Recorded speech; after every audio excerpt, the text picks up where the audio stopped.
अस्सलामुअलैकुम welcome to my channel इनकी நம்ம முட்டைக்கோஸ் பக்கோடா செய்ய போறோம் அதுக்கு தேவையான பொருட்கள் என்னென்னன்னு பார்த்தறலாம் முட்டைக்கோஸ் ஒரு கப் எடுத்துர்க்கேன் இந்த கப்பால பெரிய வெங்காயம் 1 ஸ்லைஸ் பண்ணி வச்சிருக்கேன் இப்போ இந்த கப்பால 150 கிராம் கொள்ளும் இதால 2 கப் கடலை மாவு 1 கப் அரிசி மாவு எடுத்துர்க்கேன் 1 ஸ்பூன் நெய் மிளகாய்த்தூள் 1.5 ஸ்பூன் பெருங்காயத்தூள் 1/2 டீஸ்பூன்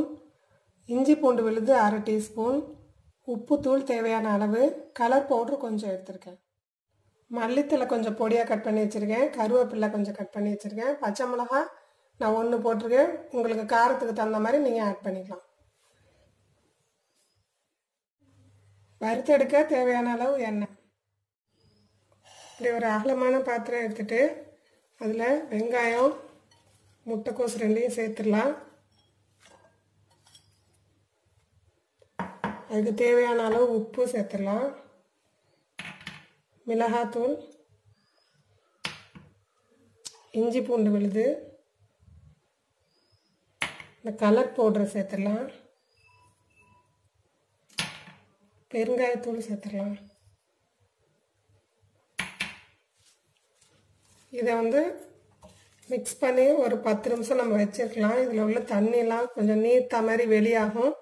அதுக்கப்புறம் நம்ம மாவை ஆட் பண்ணிக்கலாம்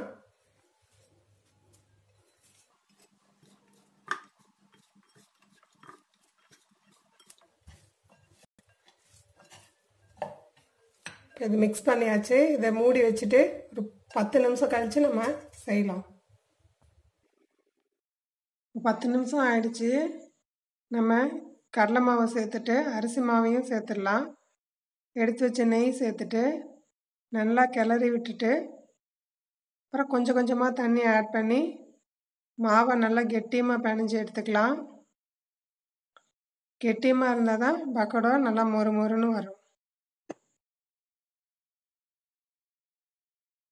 இப்போ பக்கோடா மாவு ரெடி ஆயிடுச்சு இந்த மாதிரி பதத்துக்கு பிணைஞ்சு எடுத்துக்கோங்க எண்ணெய் சூடாயிடுச்சு நம்ம ரெடி பண்ணி வச்ச பக்கோடா மாவை சின்ன சின்னதாக இதில் போட்டு கொஞ்சம் லோ ஃப்ளேமில் வச்சு நல்லா செவக்க வறுத்து எடுத்துக்கணும் சின்ன சின்ன பீஸாக போடலாம் அப்போதான் எல்லா பக்கமும் முறுவலாக நல்லா மொறு மொறுன்னு வரும்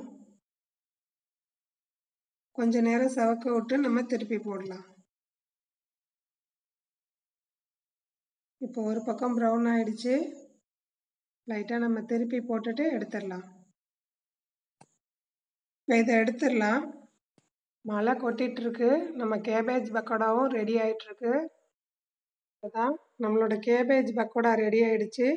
சுட சுட டீயோ காஃபியோ எது கூட சேர்த்து சாப்பிட்டாலும் ரொம்பவே சுவையாக இருக்கும் எப்படி இருக்குன்னு செஞ்சு பார்த்துட்டு ஃபீட்பேக் பண்ணுங்கள் தேங்க்ஸ் ஃபார் வாட்சிங்